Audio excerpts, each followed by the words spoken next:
Hello and welcome, ladies and gentlemen. It's 8 p.m. and this is a new edition of Panorama News. In the upcoming 45 minutes, we'll be bringing you the latest of the political, business and sports news happening all around the world.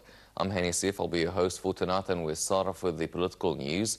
And the headlines are coming up, which are President Sisi holding press conference with visiting Djibouti President Omar Ismail Guelleh. Prime Minister says final vision for solving medicine crisis is reached. And Russia hunts for crashed jet black boxes and says no signs of foul play.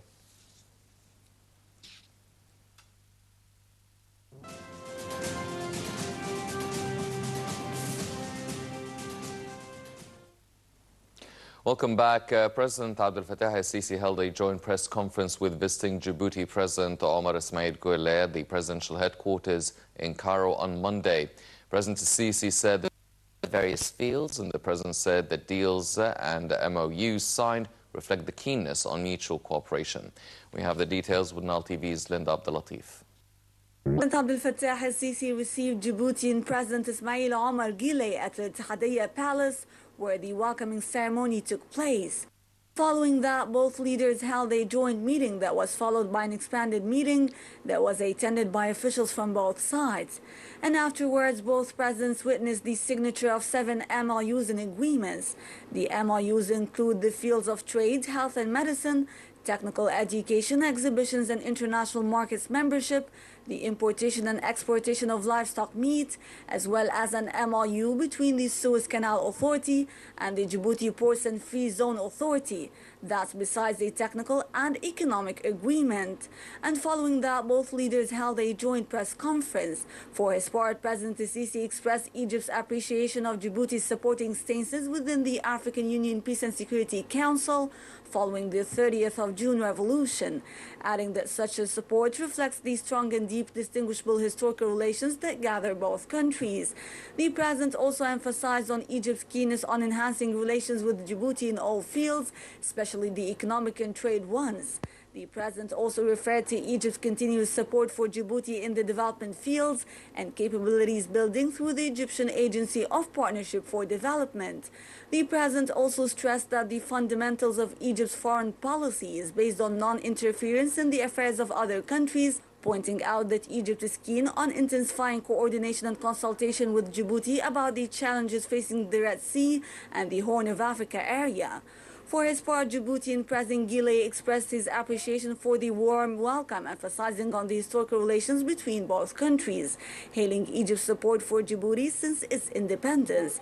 Guelleh also welcomed the activation of cooperation between both countries in all fields and the work on supporting the economic relations and enhancing trade exchange, referring to the possibility of making use of Djibouti's location to be a starting base for the Egyptian products to the Horn of Africa and the East Africa region. The Djiboutian president also spoke about the importance of enhancing cooperation between the Suez Canal Authority and the Djibouti Ports and Free Zone Authority to make use of the trade corridor linking Djibouti Port and the Suez Canal through the Red Sea. The discussions between both countries also included regional and international issues of mutual concern. Both leaders discussed conditions in the Horn of Africa area and Yemen, as well as the state of peace and security in Africa and the challenges facing the continent as a result of the increase of crises and the growing risk of terrorism. The discussions also tackled the preparation for the upcoming African Union Summit to be held in January of 2017. Diplomatic relations have been established since 1977, and Egypt was among the first countries to open an embassy there. And the visit of the Djiboutian president to the country comes to strengthen that relation and increase cooperation between both countries on all levels. Linda Abdelatif, Nile TV International. Thank you, Linda. And Sharif Ismail said his government is giving high priority for providing medicine at affordable prices. He said a final version of solving the medicine crisis has been reached and that pharmaceutical companies and parliament members are coordinating in this domain. Meanwhile, during a cabinet meeting, the government proposed reforms to the investment draft law to be discussed during the next meeting. The Ministry of Investment said incentives are granted for the new draft law for the areas of Upper Egypt and industrial zone in the Suez Canal. The cabinet also endorsed a law for compensating contracting companies that were affected by the latest economic decisions.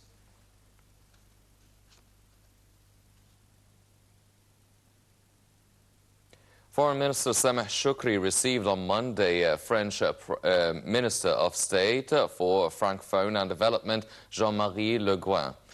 During the meeting, Shoukry hailed the distinguished relations between Egypt and France in political, economic and military fields, especially in fighting terrorism. Foreign Ministry spokesman Ahmed Abu Zaid said that the foreign minister reviewed the Egyptian-European relations and said that Egypt looks forward to France's support in pan-European institutions. Shoukry added that Egypt is keen to encourage French investment in the country. For his part, the French minister hailed Egypt's regional role towards situation in the region, adding that Egypt adopted moderate positions which correspond to European visions. The French minister also extended an invitation to Egypt to participate at the France-Africa summit on January 14th in Mali. Grand Imam of Al-Azhar, Dr. Ahmed Al-Tayyib, congratulated Vatican Pope Francis and all Catholics worldwide on the occasion of Christmas celebrations. Al-Tayyib stressed in a statement that all religions came to spread peace, forgiveness, coexistence and happiness among the people. The Grand Imam sent his wishes to the Catholic world, hoping that stability and security reveal in 2017. Russia expanded its search on Monday for the remains of a military plane that crashed into the Black Sea, killing all 92 on board, and said pilot error or a technical fault, but not terrorism, were likely to have caused the tragedy. Fragments of a plane were dragged out of the Black Sea on Monday amid a massive search operation as Russian officials declared that their investigation into the crash would focus on technical faults or pilot errors, not terrorism. On shore, the nation held a day of mourning, laying flowers and lighting candles for the victims, who included dozens of singers in Russia's world-famous military corps. 9 Russian journalists and a Russian doctor known for her charity work in war zones. All 84 passengers and 8 crew on the Russian military Tu-154 plane are believed to have died Sunday morning when it crashed 2 minutes after taking off from the southern city of Sushi en route to Syria. According to the Russian Defense Ministry, more than 305,000 people on the 45 ships, including 135 divers from across Russia on Monday, were sweeping a vast crash site in the Black Sea and along the shore. The helicopters, drones and 2 deep water submarines were being used to help spot bodies and debris. The search area covered over 10 square kilometers and was plugged by underwater currents. Some of the debris was covered and divers were going back into the water to search for more, adding that the fuselage has not been found yet. The Emergency Situations Minister said that the plane's black boxes have not been found yet either. Transport Minister, for his part, said that the plane's flight records did not have radio, so locating them in the water was going to be challenging. He also said on Monday that terrorism was not among the main theories for the crash cause, and the authorities were looking into possible technical fault or a pilot error. Jordan's Foreign Minister Nasser Judeh affirmed on Monday that Jordan and Saudi Arabia have a mutual vision over the current challenges in the Middle East. Addressing a press conference with his Saudi counterpart, Adel al-Jubair, Judeh said that his country considers boosting joint efforts necessary in a bid to find solution to the current crises and challenges. For his part, the Saudi Foreign Minister said that Saudi-Jordanian Coordinating Council has been activated, adding that both sides have joint interests in the security field as well as in striking political and peaceful solutions in Syria, Iraq and Yemen. The Jordanian Foreign Minister arrived in Saudi Arabia earlier Monday in an official visit to the country. Iraqi Prime Minister Haider al-Abadi said he would win Mosul back by the end of this year, a deadline now certain to be missed. His commanders say their advances were held by the need to protect civilians, fewer of whom fled than initially expected. A U.S. commander said that Iraqi forces Daesh terrorist group inside Mosul in the coming days in a new phase of the 2-month-old operation that will see American troops deployed closer to the front line in the city. The battle for Mosul, involving 100,000 Iraqi troops, members of the Kurdish security forces and militiamen, is the biggest ground operation in Iraq since the US-led invasion of 2003. The upcoming phase appears likely to give American troops the biggest combat role since they fulfilled the President Barack Obama's pledge to withdraw from Iraq in 2011. Elite Iraqi soldiers have retaken a quarter of Mosul in the militants' last major stronghold in Iraq, but their advances has been slow and punishing. They entered a planned operational drift this month, the first significant pause of the campaign. A heavily armored unit of several thousand federal police was redeployed from the southern outskirts 2 weeks ago to reinforce the eastern front after army units advised by the Americans suffered heavy losses in Daesh militants' counterattack. U.S. advisors, part of an international coalition that has conducted thousands of airstrikes and trained tens of thousands of Iraqi ground troops, will work directly with those forces and an elite interior ministry strike force. Mosul, the largest city held by Daesh terrorist group anywhere across its once vast territorial holdings in Iraq and neighboring Syria, has been held by the group since its fighters drove the US-trained army out in June 2014. Iraqi Prime Minister Haider al-Abadi had said he would win Mosul back by the end of this year, a deadline now certain to be missed. His commanders, meanwhile, say their advance was held up by the need to protect civilians, fewer of whom fled than initially expected. Forces loyal to Libya's eastern government said on Monday that they carried out an airstrike against opponents in the central Jufra region.